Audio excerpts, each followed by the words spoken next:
Uh-oh. She licks my leg. She licks my arm. And I don't want to call them liars, but I don't think my dog wrote that. There's a guy who's supposed to be Aquaman that keeps trying to have sex with fish. I do want to take a quick second to add the requisite Billy Corgan disclaimer.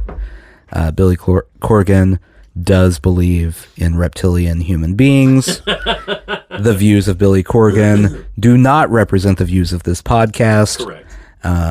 We do not believe humans are reptiles, no matter what level of government they're in. Sushi jackknife. Sushi jackknife. Sushi jackknife. Sushi jackknife. Sushi jackknife. Sushi jackknife. Sushi jackknife. Sushi jackknife. Sushi jackknife. Sushi jackknife. Sushi jackknife. What was on the playlist? Okay, so it's a DC playlist. Oh, I like it. We had Bad Brains. We had Duke Ellington. I love Marvin Gaye. Nice. Parliament's Chocolate City. I don't know Chocolate City. DC is known as the Chocolate City. I did not know that. I didn't know that either until I started doing this. Okay. Lead Belly. Oh, yeah. Bunch of Lead Belly. Yeah, I like Lead Belly. Wale. Wale? Wale. He's a rapper. I don't know Wale. Gil Scott-Heron. Gil Scott-Heron, I do know. Last Bullets, yeah. Minor Threat. Fugazi. Yeah, Fugazi. Let's see. This is on your way to DC? Yeah. This is your... Yeah, when we went to DC. It was hours of music. That's awesome. It got out of control. Yeah. Because I got started and then I was like, well, I want 3 songs from this person. Yeah, well, I want naturally 3 songs from... And all of a sudden... You got too much going on. The Doors were tied to DC somehow. I don't remember how. Oh, are you a Doors person? No. I didn't think you were. No. I don't dislike the Doors. Okay. People have mixed opinions on the Doors. The Doors, as a band, don't bug me. Yeah. I just don't understand how anyone could listen to a full album. I like... I like certain songs. Yeah. I like the ones that are like probably the shorter ones. Mm-hmm. I also do like the end. I mean, the end is like partially because of Apocalypse Now. Mm-hmm. You know. But you know how I am with lyrics. I'm a lyric person. You're very much a lyric person. And yeah. I'm sure someone will get upset with me when I say this, but Jim Morrison. Yeah. Not a lyric person. And as much as he was touted as one, yeah, I think it might be a situation of like it worked then and it doesn't work now. Maybe. It does not, like Riders in the Storm. Yeah. I can listen to it. It's an enjoyable song. Yeah. The lyrics are ridiculous. And Riders on the Storm. Yeah. Uh-oh. Someone let the dog down here, and that's never good. No. There's a killer on the road. Killer on the road. His brain is squirming like a toad. That's not a great line. No, it's not. That doesn't tell you anything about anything. It's also it's a bit cliche, that line. Yeah. But the Doors win at organ solos. They sure do. So yeah, I love the drums in the Doors. I forget the drummer's name right now, but he's got like jazz chops, mm-hmm. and he can do some cool stuff. I like the way his drums sound a lot too. Yeah. He. Good Lord, your dog is going straight for the crotch. What is it with my dogs? I don't know. So some of longtime listeners may remember Podcast Dog. Mm-hmm. She is no longer with us. No. This is Juniper, who's down here now, and she's similar. She's not the same. She's the same in the sense that they both want my penis. They do. They really do. Junie is a pit bull and lab mix, we're pretty sure. Mm-hmm. Which means she's crazy. Amber, who was Podcast Dog OG, she was pit bull and like bird dog, mm-hmm. and she was just tired all the time. maybe it's a thing with pit bulls. Yeah. Maybe pit bulls love human penises. Maybe they do. Amber wasn't a licker though. Junie's a licker. Yeah. Oh yeah. Junie licks me to soothe herself to go to sleep every night. She licks my leg. She licks my arm. That's nice. That's a pleasant thing. Do you lick her back? Sometimes. I like it. I mean, you know, most dogs will go for you if you have lotion on or something, or Right. sunblock, or Bacon grease. naturally Right. Yeah. on your penis. Right. As one does. As one does Right. from time to time. But Junie will lick me regardless of what's going on. This week, my dog, so we have a 7-month-old puppy, 7-ish. This is, what's his full name? Reginald von Woofington III. So he went and got neutered. He went and got neutered. Yeah, he went and got neutered. So he currently has like an inflatable cone thing on his neck to keep him from licking his crotch. But we took him. Typically in our past lives, Yeah. we've tried to find vets that we call country vets versus city vets. Oh. The country vet is like, yeah, I mean, your dog has this. The city vet is going to try to guilt us into having surgery for different things Sure. if that were to come up. Right. Definitely. We don't want guilted into it. No. So this time, because, we don't have a good vet, we went to definitely a city vet. Okay. Okay.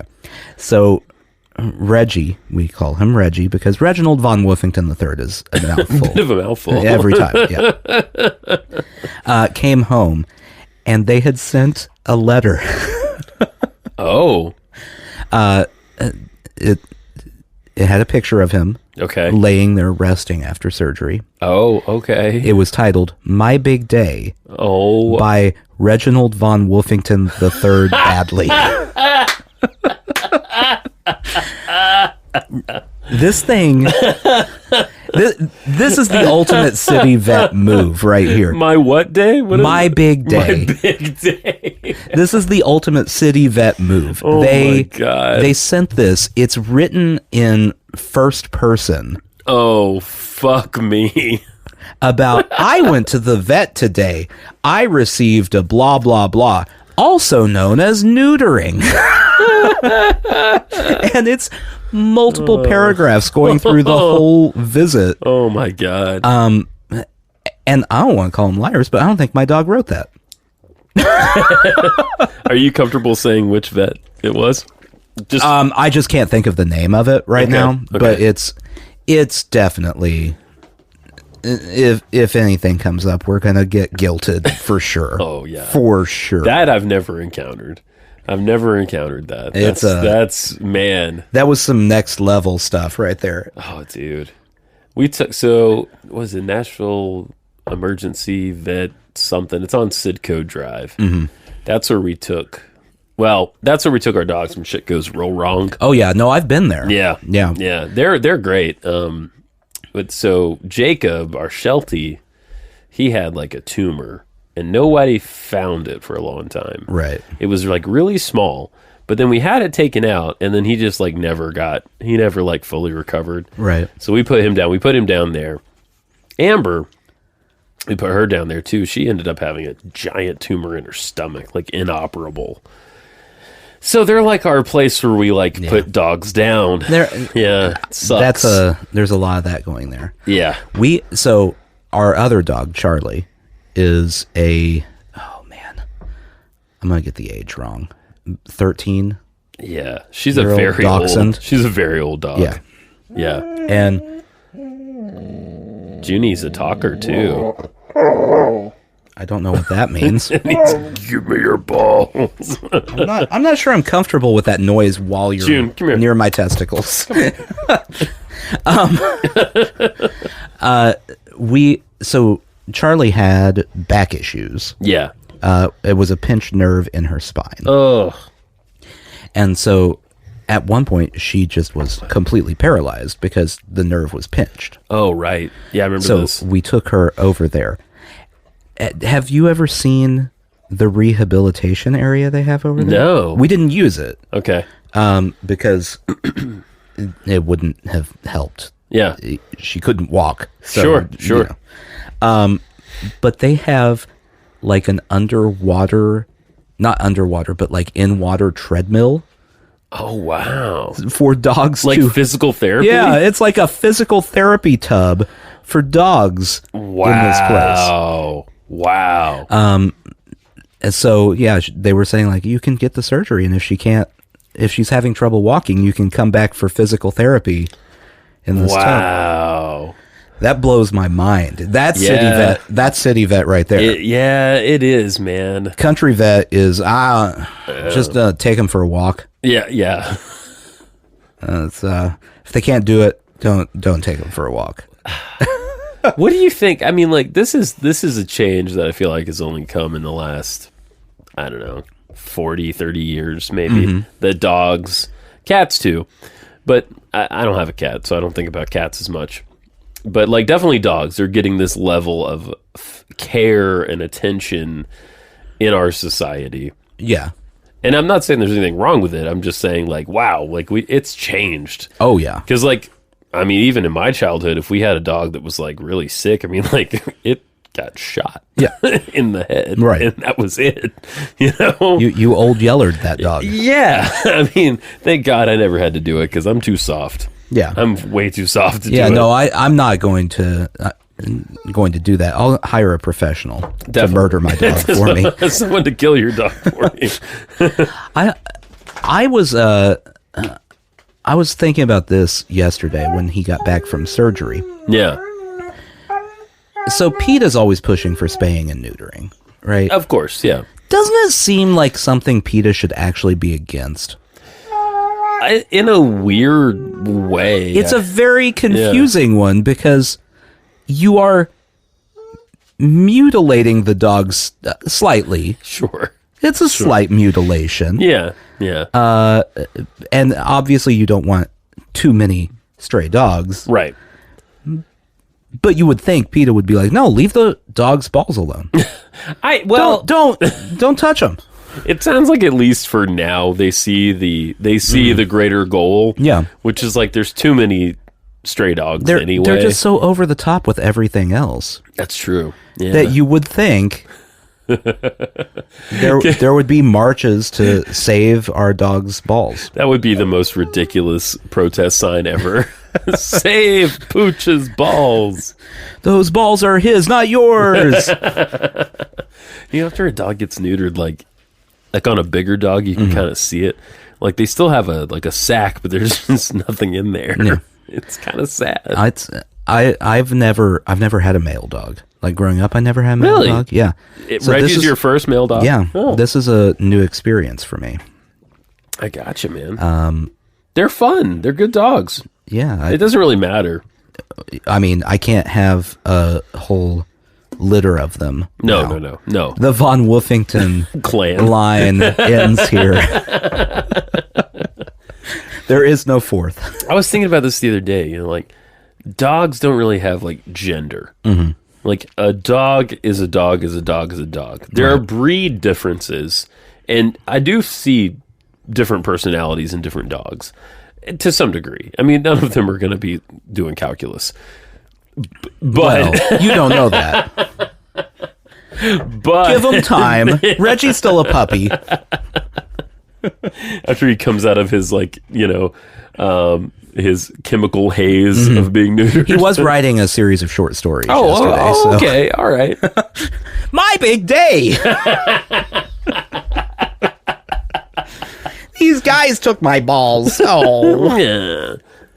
You gotta wonder what they do with them. Like the actual testicles. Is there a ball bin? They like neutering at the vet's office must be as common as like, I don't know, like gallbladder surgery is at a hospital. No, I mean they have it down pat. They're like, drop him off between this time. Pick him up. Pick him up between 3:30. Yeah. Or 4:30. It's like getting your oil changed. It's nothing. He'll be ready. So, and to the point that we don't even have to come in again. Yeah. They're like, yeah, just send us a picture in a couple weeks so we can make sure the stitches came out right. Of his dick. Yeah. You do, though. You have to take a picture. Yeah, I'm going to have a phone of a dog dick or a picture on my phone of a dog dick for a while. Be honest, is that the first time you've sent a dick pic? Of a dog? At all? It is. Yeah. It's definitely. I did send someone Richard Nixon one time. Oh, so that counts as a dick pic. That's a dick pic. I had to explain this to my child today. We were so we're having a little. You had to explain dick pics to your child? Not dick pics, thank God. Just the word dick. Yeah. We're driving around West Nashville today, where there's a big shopping center, because we're having a little birthday party tomorrow, and there's a Party City over there, and there's a Target, and I don't know why. I just like going to West Nashville for things like this. I understand. It's like, it's all there. If you know. West Nashville is the glory of the suburbs in the city. Yes, that's exactly what it is. You don't want to live there. No. You don't want to go there all the time. No. But if you got stuff to do, man, it's all right there handy. If you want to buy a bunch of shit, it's all right there. Uh-huh. So we went to Party City. We went to Firehouse Subs, which I always enjoy. Yeah. I like a good Firehouse Subs. Hook and ladder? I got the New York Steamer. Okay. Which is, what is that one? It's like... it's a sex act. Right. Yeah. But, I forgot to ask for the... What do they call it? All the way there is like everyone fully involved is what they call it. I forgot, and so all I got was like meat and cheese on a sandwich. Yeah. A fully involved New York steamer is a lot. It's like that's a lot to say. They ate chili and then they shit everywhere. Oh, that's a fully involved New York steamer. Where was I getting to with this though? I don't know. Oh, so there's a Dick's Sporting Goods over there, and we're driving back on the highway. Which, by the way, that when you're that on-ramp onto, what is it, like 40 East or whatever right there, is fucking terrifying. It really is. It's about 100 feet long, and you're getting into like traffic where people are doing like 75, 80. And it feels oddly sharp. Very sharp. Yeah. It's like a curve in 100 feet, and then you're on the highway. The city planner went, how could I bring the joy of a roller coaster to this on-ramp? So the kid sees Dick's Sporting Goods we don't go in there. We're not sporty, really. I mean, to be fair, most of the people going into Dick's Sporting Goods not also particularly are not sporty. So she's like, what does that mean? Because it's just like the bad word. And I was like, yeah, it is. And I was like, but strangely, Dick is also a nickname for someone named Richard. Which makes no sense. I don't know where that comes from. There's two letters in common. Yeah. I and C. Yeah, like where did that originate? I don't know. I feel like what happened is there was someone named Richard. Yeah.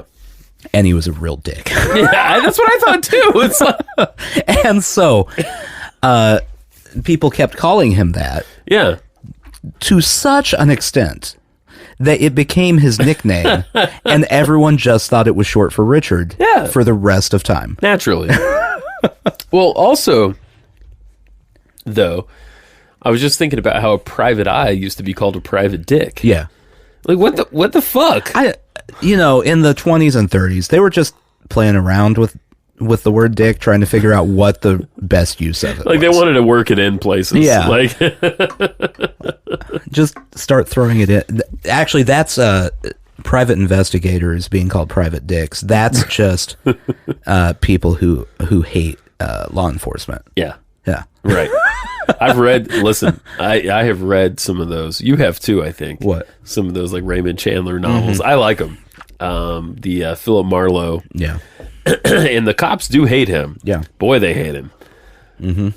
Because he lives by a moral code. Yeah. That he does not suck up to the DA, to the mayor.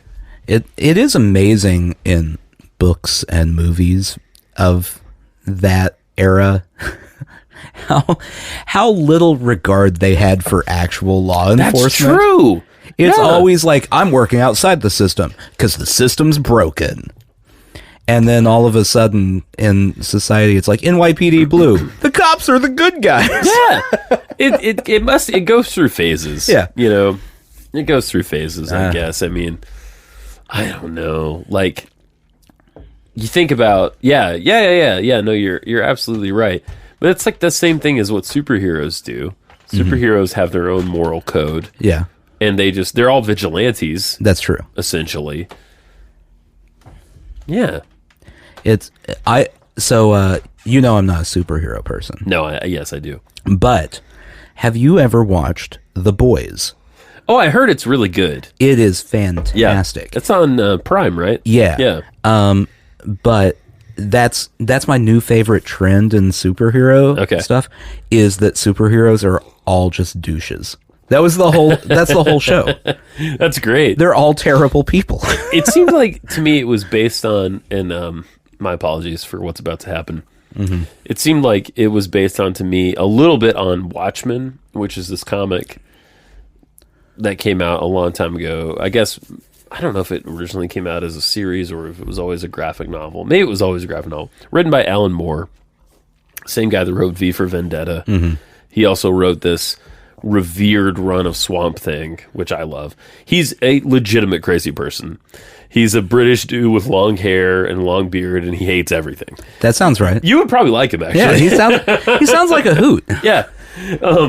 So he wrote Watchmen, and I'm not going to speak eloquently on it, and many others have. But it seemed like The Boys to me was a little bit based on Watchmen.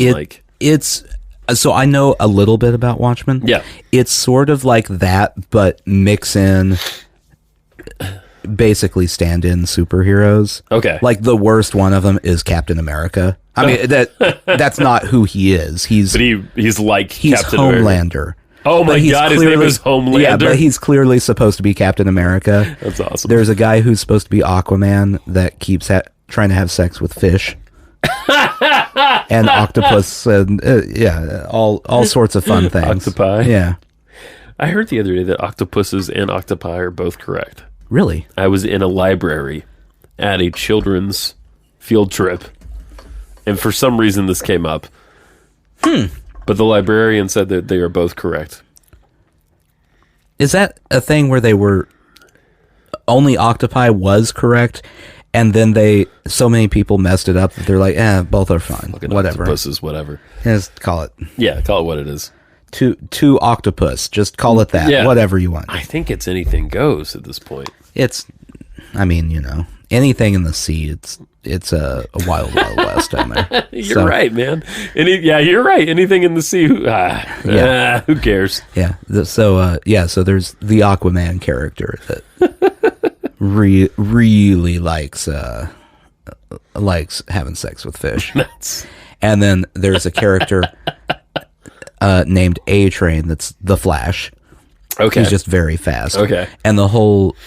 I'm not spoiling anything because this is episode 1. Okay.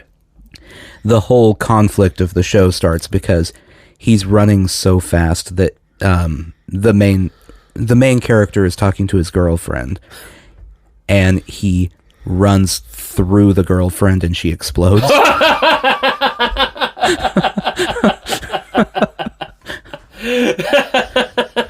That's the whole conflict beginning. Right there. That's awesome. So, I love stuff like that where they take a more realistic approach to superheroes. They're all owned by, like, they all work for this big corporation. Multi-level corporation that they're starring in their own Marvel Cinematic Universe. Oh my God. That sounds great. It's very good. That sounds like one of the few shows that I mean, people are constantly telling me to watch this show, watch this. I mean, I understand. It's a time commitment. Okay. There are 3 seasons, and it's an hour each episode. Whoa. Holy shit. But it's good. It's good. That's good. On the flip side, I watched Thor: Love and Thunder last night, which was pretty good. I didn't hate it. I'm kind of worn out a little bit on the Marvel thing at this point. There's only 40 more movies coming out this year. I know, and I haven't seen Morbius, and I hear that there's a lot of meme action about Morbius. I don't know anything about Morbius aside from everyone makes fun of Morbius. That's what I heard. Yeah. That's all I know about Morbius. I think it's on Netflix, so I might have to give it a roll. It doesn't look like my thing. Well, it's Jared Leto, right? It's Jared Leto. So that's double not my thing. Is Jared Leto, can you name a person in Hollywood that seems more off-putting to be around in life than Jared Leto? It's hard, man. Well, I would rather be around like Woody Allen and the people who have been proven to be terrible people yeah, than Jared Leto. Yeah, I don't know. I mean, Jared Leto, for me, gets a pass on two levels for things he's done before. Okay. He was in My So-Called Life. That was a good show. Claire Danes was also in My So-Called Life, and I will forever... part of me will forever be in love. Well, she has an infinite pass. Oh, my God. Because she's Claire Danes. She's Claire Danes. She's fucking beautiful. She can do no wrong. She's fucking beautiful. So he gets a pass for that. He also gets a pass for being in Fight Club. He was a sort of mid-level character in Fight Club. He was the beautiful one that Edward Norton beat the shit out of. See, but here's the thing. All of the 30 Seconds to Mars discography wipes out any goodwill he got from Fight Club or My So-Called Life. Did they ever have a good song? No. I don't think they I had a ever roommate did, in college man. that loved Really? 30 Seconds to Mars.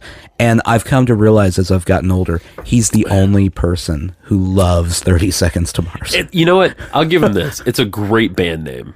Yeah, it's not a bad band name. That's where it ends, though. Because, I mean... I didn't know that you could make modern rock that was also somehow pretentious. Like, Godsmack doesn't seem pretentious. No. It's bad. It's bad. But it's not pretentious. Listen, there's a couple Godsmack... I will admit this. There's a couple Godsmack songs that they come on the radio. I'm not changing the channel.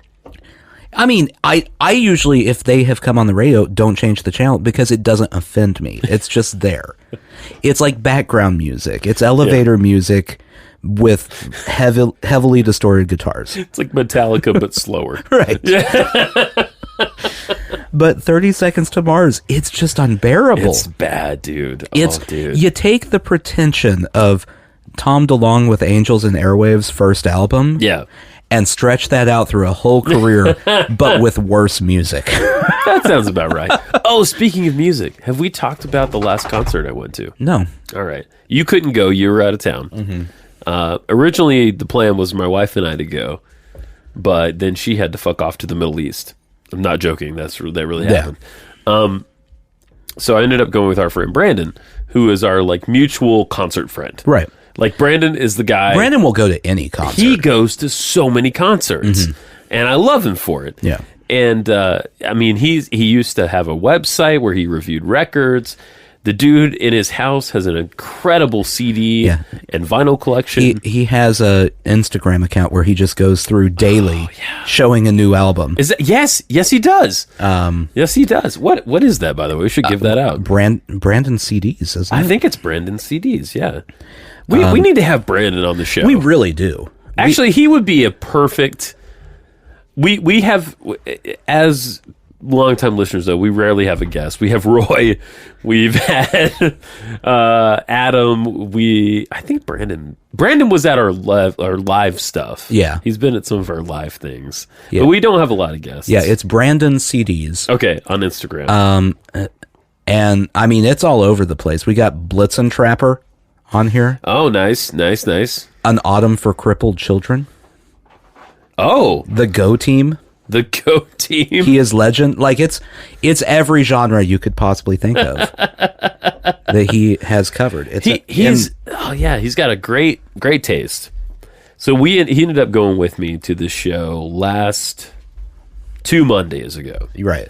This is at the Bridgestone Arena, which is the big venue in town, the big indoor venue in town. Now we have Ascend Amphitheater, which is pretty awesome. Yeah, it's very nice. Yeah, I like it a lot.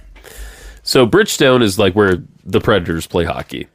And when they're not doing that, they have concerts there. Right. And we went to see. I wasn't familiar with the opener. I think her name was Poppy, which to me is a troll's name. But That sounds have you heard of familiar Troppy? to me, and I don't know why. It was cool. It was kind of like goth rock type stuff. Yeah. This will make sense in a second when you hear who the headliner was. Second band is Jane's Addiction, Right. which I want to talk about. Third band is Okay. Smashing Pumpkins. Right. Smashing Pumpkins. Have never seen them live. Have seen Billy Corgan. You and I saw Billy Corgan acoustic solo together a couple years ago, which I thought was a lot of fun. Yeah. I do want to take a quick second to add the requisite Billy Corgan disclaimer. Billy Corgan does believe in reptilian human beings. The views of Billy Corgan do not represent the views of this podcast. Correct. We do not believe humans are reptiles, no matter what level of government they're in. Right. Continue. So, had never seen the Smashing Pumpkins. Right. I wouldn't put them in my favorite bands anymore. They don't make the top 5 for sure. But when I was a teenager, Right. I loved. I still love Gish, Siamese Dream, Melancholy and Infinite Sadness, Adore. Now, real quick, we Those got records. to touch on this. Did they get knocked out because they were replaced by another band, or did their music after those bring them down? No, because I kind of give bands like a grace period. It's like they had 1, 2, 3, 4, 5 records I like. Yeah. That's plenty. Oh, yeah. You know what I mean? No, I fully agree. Yeah. So, like, he did, post Smashing Pumpkins, he does Swan. I actually kind of like the Swan album. They did one album, I'm pretty sure. And then I have not listened to Zeitgeist or any of the other new Smashing. I could give a shit. I don't care about the new Smashing Pumpkins records. Which was a bit of a bummer because they definitely played some songs from those, and I was like, I don't know. Yeah. That's music. You did it. Yeah, but they produced enough good music that it's like I wanted to see them. And Jen and I, when we met in college, we bonded over the fact that we both really like Siamese Dream. Right. That was like one of the initial things that were like, oh, hello. So she couldn't come, but we went. So Smashing Pumpkins, the cool thing about it was obviously Billy Corgan is there. Yeah. It's not really Smashing Pumpkins without Billy Corgan. Right. James Iha is there, who's the original guitar player. Okay. At the very beginning, it was just those two guys in that band, like at the earliest time. So they really kind of are. They're Smashing Pumpkins. They're kind of Smashing Pumpkins. Darcy, the bass player, is never going to be there again because there's some kind of drama there. I don't know what it is. But I don't know. She's probably said at some point. I'm sure she has. Yeah. But every time you see any mention of her, yeah, it is some sort of trashing of Billy Corgan. Yeah. Yeah. I don't know what happened. I'm pretty sure he's an asshole. Right. I'm not saying she's wrong. No. I'm pretty sure he's been like a he's piece not of shit. Jared Leto level. But he's got to be kind of close. I think He so. does think very highly of himself. Yeah. And again, he believes in reptilian humans. Yeah, that's so. right. And he likes professional wrestling. Oh, yeah. Which is not so bad. You can like it, but like he's like I forgot about deep in that. it. He's deep. Yeah. That's a really weird thing to combine with what you know about Billy Corgan. Yeah. It's a nonstop confusion fest with this guy. Yeah. Anyway, and it's Jimmy Chamberlain, who's the original drummer, who is, to me, probably one of the best drummers of the 90s. Yeah. One of the best drummers in rock and roll, I would say generally. He's incredible. So, plus another person playing guitar who I was unfamiliar with, someone else was playing bass, and then there was a woman there who was singing as well. So this is Smashing Pumpkins. And you know what? It was good. Like, there's nothing wrong with it. They did a crazy cover of Once in a Lifetime, that Talking Head song. Okay. Fucking weird. Crazy cover, but kind of cool. Yeah. Of that song. They played a bunch of their hits. They played some new stuff. They played, a lot of the songs I wanted to hear. and the light show was interesting, inconsistent, but you got licked in the face. Yeah, we're going for the face now. Oh my god. Yes, she kind of chilled out for a while. I like you too. Yeah. So they were good. I had this weird sensation watching Smashing Pumpkins that like the chemistry wasn't there. I would assume that's probably the case. Yeah. It's hard. Okay, so I'm going to give Billy Corgan a pass on this one. All right. Because obviously I want to say that it's because he's just a weirdo. Jude, get down. My God. That the chemistry would be off. Yeah. Hey, he is a weirdo. He's a strange human being. But I'm going to give him a pass because what is the likelihood if you're in a band Yeah. for what They started in the late 80s. Yeah, we're 40 years. I mean, we're at 30 plus years for sure. Yeah. That you're going to have strong chemistry throughout that entire period. Right. Yeah. Like, you evolve as human beings. Oh, absolutely. Yeah. Billy Corgan, for instance, evolved into a human being that believes in reptilians.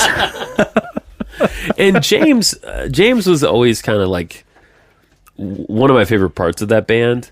I don't know, this is going to sound different, but I just thought he was like a beautiful guy in a lot of ways. And I have this box set that they did after Melancholy, because Melancholy is that big double album, right? And I have this box set. It's called The Aeroplane Flies High, and it's 5 CDs. Mm-hmm. I don't think I'll ever sell it. I don't think I can sell it. Each CD has one of the 5 singles from the album, which were I'm not going to remember them all. Bullet with Butterfly Wings, Tonight, 1979, Zero, and a song called 33, which is one of my favorite songs they have. And on one of these discs, I can't remember which one, James does a cover of a Cure song. I think it's A Night Like This, and I love it. It's so good. And so I have he sings it. Yeah. You know, and he's had bands and stuff too. I don't remember the names of the bands, but I have a particular affection for James. And he would talk a lot. And like Billy was like tromping around the stage. His face was painted all white. You know, he's bald, so he's shaved, and so his entire head is white, and he's got this like these like skirt pants on. I don't know. Everything's black. It's everything you would expect from Billy Corgan. It's everything you would expect. And then you got this like normal guy off the side, talking to the audience about hockey. Right. Like, what the fuck is going on? So that was a mixed bag experience for me. But fucking Jane's Addiction, who I'm not super familiar with. I mean, I know the singles, I know some other songs. Holy shit. Good show? Good show, man. Perry Farrell's the lead singer, right? Yeah. He's 63 years old. Wow. That makes me feel old. Yeah. Perry Farrell is like the guy that started Lollapalooza. Yeah. Yeah. It's, as far as I could tell, it was all the original band members. So Dave Navarro, the guitar player, is there. I'm sorry, I don't know the drummer, the bass and player. The others. Yeah, the other 2 guys. They also had 3 women on stage with all this apparatus that they could dance on, because they're basically wearing like bras and thongs. Okay. And so these women were like dancing the whole time, and like their legs like open, and they're rubbing each other, and all this stuff is happening. It was very, and so that's going on while they're playing. They also have cameras like on each band member and with the women, and it's like a live feed. Like the screen behind them is showing like a live feed, but it's also all like glitchy. It was really cool. That's interesting. I really liked it. And then in between songs, Perry Farrell loves to talk. That I do know. I don't know a ton of Jane's Addiction music. Yeah. But I mostly know Perry Farrell from seeing him be interviewed, and man, that guy, he can spin a yarn. Dude, can he ever? So he was talking about, a lot of musicians when they play Nashville, like they connect with the city because it is music, even if they're not country people. Right. Like, they connect with the city and all its music history, and So he talked about that in a wonderful, positive way. You know, I think I might have a couple clips, actually. I'll try to see if I can pull this up. But then he about midway through the set, he was like, man, he was talking to the audience. He's like, I'm just not in a great mood tonight. I saw something on the internet today that Kanye West said that made me angry. And he's talking about how Perry Farrell, he says, I'm a Jewish man. And my lineage goes all the way back to Jesus Christ. And then Kanye said, you know probably more about what Kanye said. I don't remember the details. It's anti-Semitic. It was anti-Semitic, yeah. Kanye's off his meds again. It seems that way. Yeah. He needs to get back on them because he has mental health issues. It's very unfortunate. Yeah, it is. It is.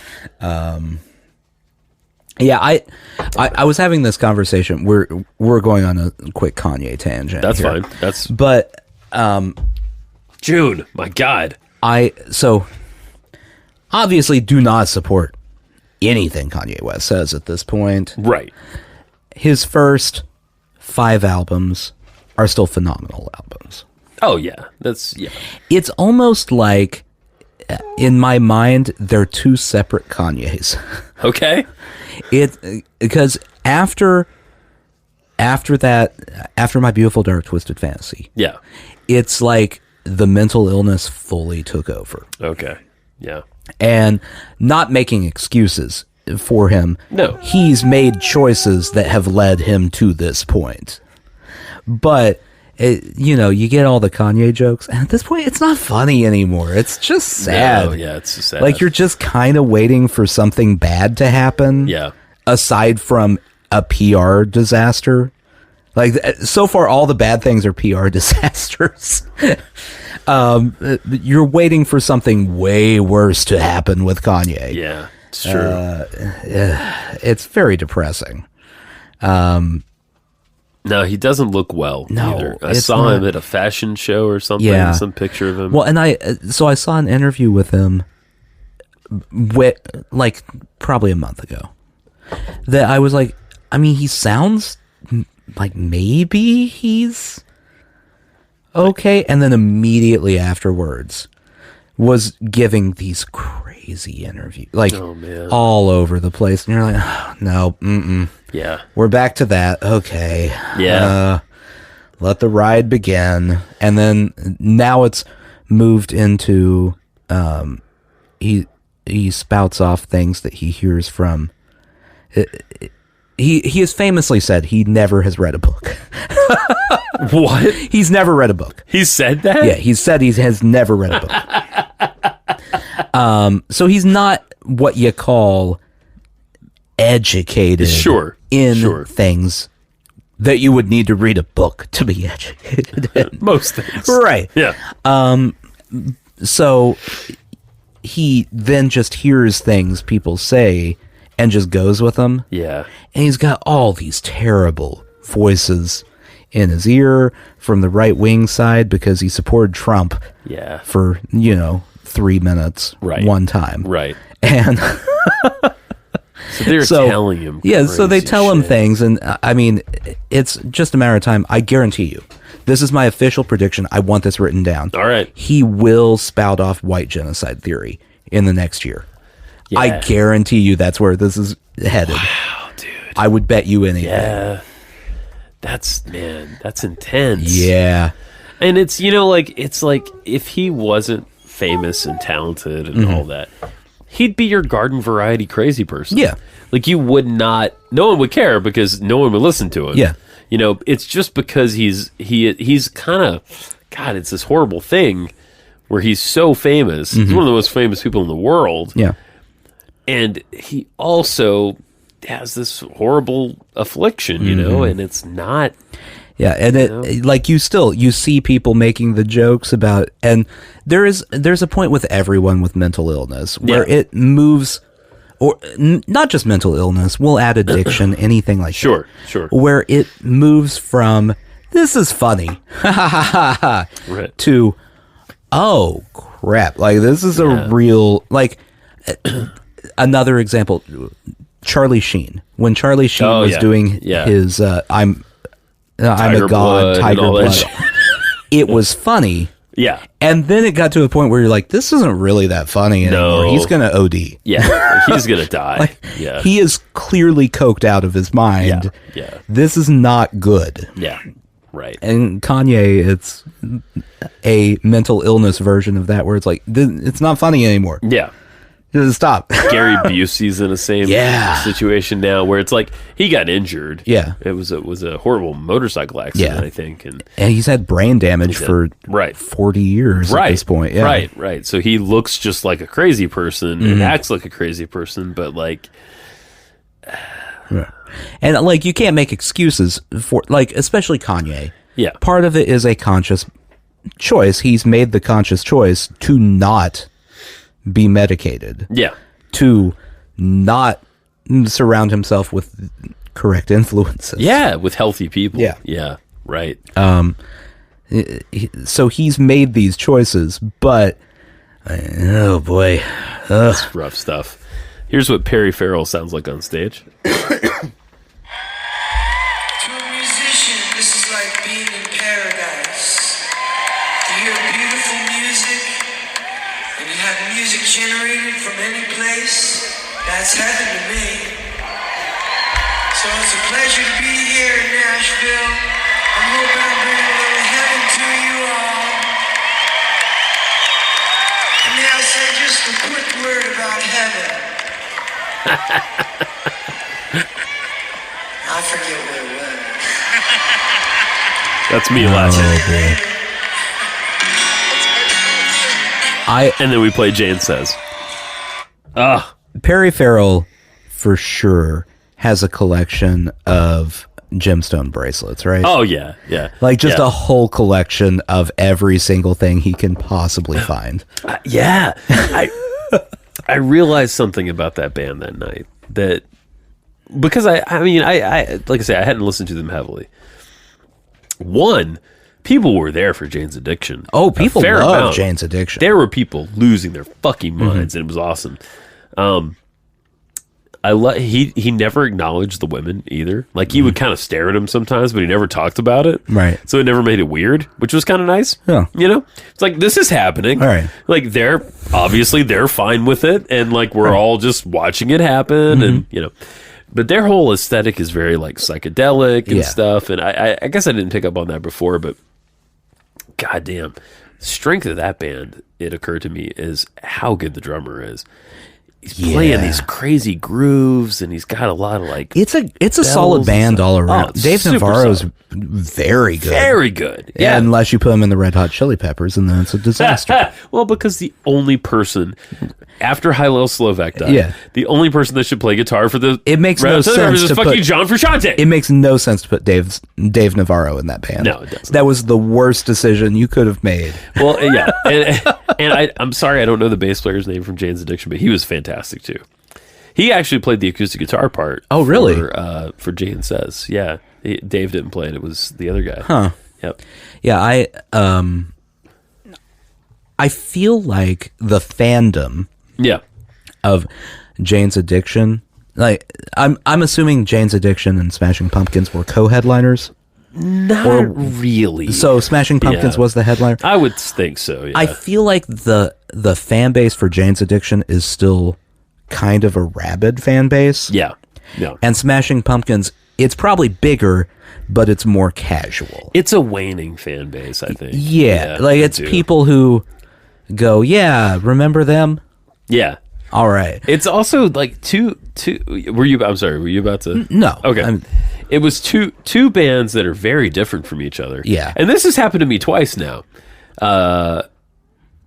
Pixies and Weezer. Yeah. Incredibly different bands.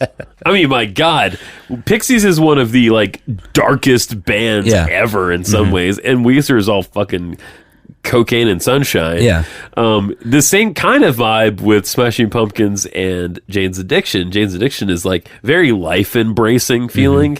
Smashing Pumpkins is like, brrr, you know, I don't know how it's the We're all gonna die. yeah, it's all fucked, and you're not me, and if you're not me, then fuck you.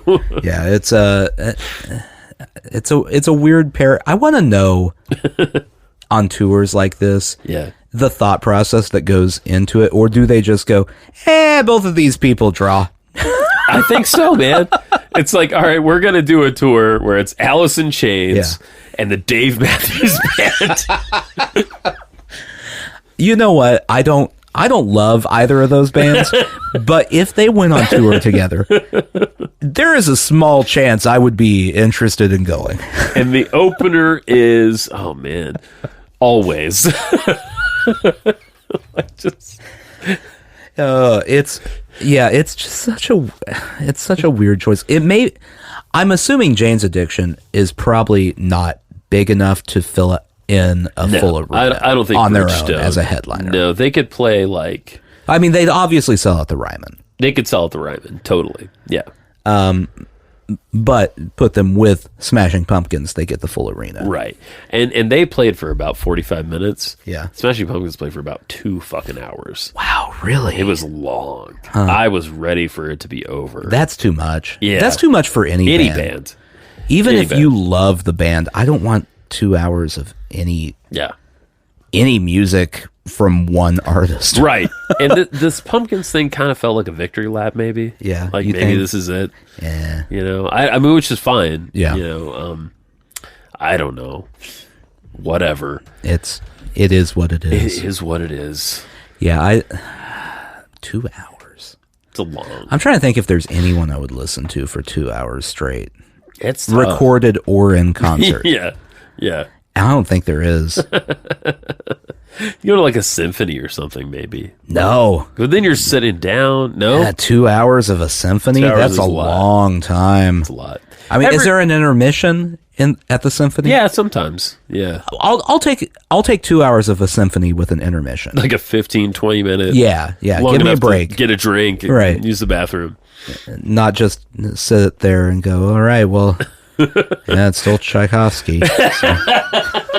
All right. We're doing it. Just keep going. In a few years, though, like these 90s bands, the grunge bands will have stopped touring completely, right? Yeah. Maybe not Pearl Jam. I feel like Pearl Jam's going to be like the Stones. Yeah. They're just going to go forever. Yeah.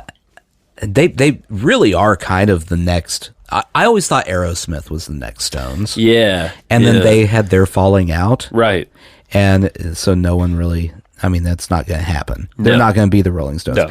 I think Pearl Jam's the next choice. Yeah, I think so. I mean, they still have a decent draw. They like each They other. like each other. They get along. They're still putting out music. Yeah. And good music. Yeah. You know, like they're still doing it.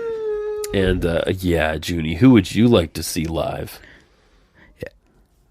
Yeah, You think Pearl Jam? yeah. I can see, 80-year-old Pearl Jam Going. Also, they're the only band that's going to survive the grunge era. That's true, dude. You're right. They haven't lost Eddie Vedder. No, I don't think he'll kill himself either. No. I really don't. I think if that was going to happen, we would have It would hit happen that by point. now. So Yep. they're it. Yeah, they're it. Hand the torch over, Rolling Stones. But in a few years, right, it's going to be, instead of the grunge bands going, it's going to be like what followed the grunge bands. Well, we're already there. Those reunion shows. Oh, Blink-182. Blink-182 reunion show, man. Dude. So, Okay, so every time Blink-182, a member almost dies, they get back together as a band. That's what I'm realizing here. oh, And then they dude. hate each other afterwards, and then Yeah. they break up again. So, first was, So they broke up, and They then broke up Travis initially. Barker Yeah. was in his plane crash, right, and they got back together. right. And then they realized they hate each other, and they broke up again. Specifically, Tom DeLonge and the other two. Don't get along. No, they hate each other. Got it. So then they broke up again. Yeah. Well, sort of. Then Blink-182 became Weird Alkaline Trio Blink-182, Yeah, that's right. I forgot about that. Yeah. thus ruining two bands. Yeah. You took away Alkaline Trio and added someone who sounds like Mark Hoppus into Blink-182, so you have two Mark Hoppuses? That makes no sense. Anyway, And so then Mark Hoppus had cancer last year. Yeah, I heard And so about now that. they're back together. It's another reunion tour. How is it that Tom hasn't had anything happen yet? Because He's next. He's next, but he's the only option. Yeah. But he's also the crazy one. And that's true. They're going to, I give it 3 years. Okay. They've already announced another album. Okay. I give it one more album, Yeah. then they break up again. Yeah, that sounds right. And then the aliens actually get to Tom. And then they'll do another reunion. I like it. Yeah, no, I could see that. Oh man. It must be really tough to be in a band that long. Mm-hmm. And you probably do. You probably, even if you you were tight for a long time, like inevitably. Yeah. It's like a three-way marriage. Yeah. It's just hard. That's really hard to maintain. Well, and I mean, they went such different directions. That's true. After the fact. Yeah, like Tom DeLonge, his Angels and Airwaves and everything is very avant-garde-ish, I guess. Lyric. It's not. Mark Hoppus is still singing about cutting class. Yeah, right. That's kind of where he is. That's He's 50. Yeah. And he's singing about how he doesn't like his math teacher. Is he 50? He's close. Damn, dude. He's got to be 50. Well, because they were for our age group, like they were happening when we were teenagers. Right. Yeah, Tom DeLonge has tried to make what he considers art. Now, whether you like it or not, yeah, he's exactly 50 years old. Wow, I nailed that. Yeah, good job. Wow. Yeah, he's still singing snotty pop punk. Yeah. Writing those songs. Obviously they don't fit as a band anymore. Yeah, no, they don't. That's true. The funniest part to me is the idea of the guitarist from Alkaline Trio that took over. Yeah. Just like, oh no, you don't have a job anymore with us. I know. And at one point you're like, oh, that's a bummer. But then the other point, he probably is saying they're going, all right, well, thanks for the large amount of money. Yeah. I'm going to go do the thing I wanted to do the whole time. Yeah, no, that does sound pretty good. Actually. Bye. What about the guy that took over with Sublime? Remember Rome? Oh yeah, Sublime with Rome. Sublime with Rome, which I like Sublime. I mean, I listened to that self-titled album every year, at least a few times. Yeah. It's that's one of the weirdest situations. The whole Sublime with Rome. Yeah, because you heard about the court battles that led to them. No. Okay, so the two remaining members of Sublime, yes, the bass player and the drummer. yeah, recruited this guy, Yeah, to be the singer guitarist, right.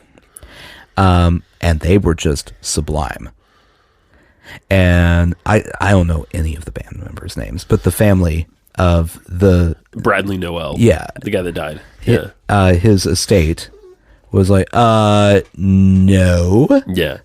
And it was a multi-year court battle Because over they wanted to whether they just could be- build themselves as Sublime. Wow. So Wow. the compromise is they can be Sublime with Rome. With Rome. Okay. Which I listened to. They did some original music. They did, yeah. With Rome. Yeah. I've listened to it. It's not as good. Well, how are you ever gonna do that thing? Yeah. I mean, like he had a thing. Well, it's So what was that movie, the Mark Wahlberg movie where he's the cover? Rockstar? Yeah, he's the lead singer of the cover band that gets hired Yes. as the lead. Yes. It's like that. They went and found Yes. the guy that sounds like their old lead singer and went, Right. yeah, that works. That'll do. No one will notice. Kind of like what happened with the Journey thing. Yeah. But like it's fucking Journey, so who cares? You can swap Journey in and out. No one's going to notice. I got obsessed like 2 weeks ago with We Are the World. Okay. The 80s, you know, Yeah. We Are the World, produced by Quincy Jones. Everyone's familiar with it, right?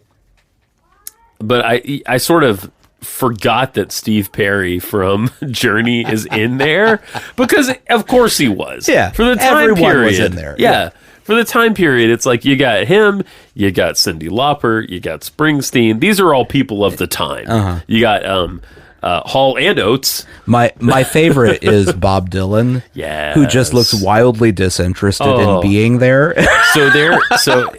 It's great that you bring that up because you can now on YouTube you can find all the behind the scenes footage of that. And Dylan had a really tough time doing because he's a feature within the song, right? And I can't remember what the lines are, but it's not a strong Dylan era. It's not. And he is literally sitting there with Michael Jackson, Quincy Jones, Stevie fucking Wonder. Yeah. And so they're trying to get the part, and like you could tell Dylan is like has massive respect for these people. Right. And he's like, Stevie, will you just play it again on the piano? And he's like, he goes over to the piano and like Stevie Wonder's playing the piano and they're like and Stevie Wonder fucking has it. Like Stevie Wonder is doing Stevie Wonder. He's doing Bob Dylan to Bob Dylan. Right. And he's just like, just do it like this, dude. Yeah. And Dylan is having such a tough time with it. There are children crying? Yeah. I can't remember the Cheers, you cry. Yeah. And he does a great job, and he does Dylan on it eventually, but it's very difficult for him. Well, so I have a theory on this. All right, you're the Dylanologist of the podcast. This feels like the era. So you got a whole bunch of Dylan eras, obviously. Yeah, he's full of them, like Bowie. Yeah. The 80s, you had Traveling Wilburys Dylan. Yeah. But in the 90s, Dylan went from to yeah. And so I have a feeling the end of the 80s and the early 90s is when his voice was just dead. Shot. And so he's still trying to sing up here, and he can't do it. He can't do it anymore. No. Yeah. And so now it's like this. Yeah. Now he sounds like he's been a blues man his whole life. He does, doesn't he? He really that's what he took on sometime in the 2000s. Yeah. He realized, oh no, I can't like sing any of that anymore. Yeah. Everything is a blues song now. Let's go. Yeah. It's true. But yeah, if you get the chance, anybody out there listening, go check out what is there to watch on YouTube. You also get to see Cyndi Lauper, Huey Lewis, and this woman, I can't remember her name. She had a big hit at the time. She's a very successful songwriter. Work out like a 3-part thing. Yeah. And Cyndi Lauper can sing her ass off. Yeah. But I didn't realize like a lot of the people that night, like this was a night session, but a lot of them had been at the like some music awards show right before that. Okay. And Huey Lewis was the MC that night of the award show. So he's still got his tux on and shit. Wow. And like they're trying to accomplish this thing, man. Oh dude, it's crazy. It's really funny watching that. It's like a weird time capsule. So yes. Where you're watching it going, wait, Huey Lewis was on the same level as Stevie Wonder at some point? You're like, yeah. For a minute? For a minute there he was. Sports. I'll take some Huey Lewis in the news. That's not the worst thing ever. What's the one big song? Don't take money. Don't take don't need no credit card to ride this train. I got way too into reading about the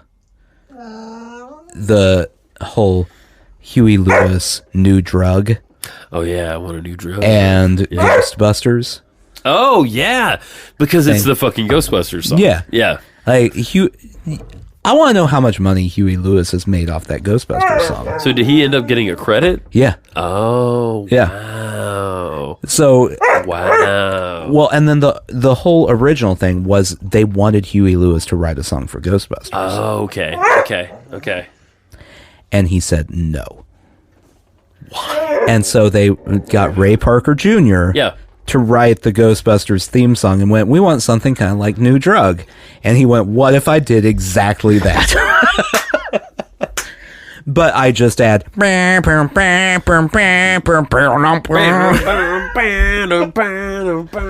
is a fucking great song. Yeah. Oh, yeah. It's a jam, dude. Honestly, Ghostbuster, I had to go listen to both of them. Yeah. Ghostbusters theme song, better than New Drug. That's definitely better. Yeah. I mean, it's significantly better. Yeah. Huey Lewis wrote a song that was kind of a middling song that somehow has led to him making, I'm assuming, a tremendous amount of money because of Ghostbusters. No, yeah. What do you want to say, June? Do you want to be at the end of the podcast?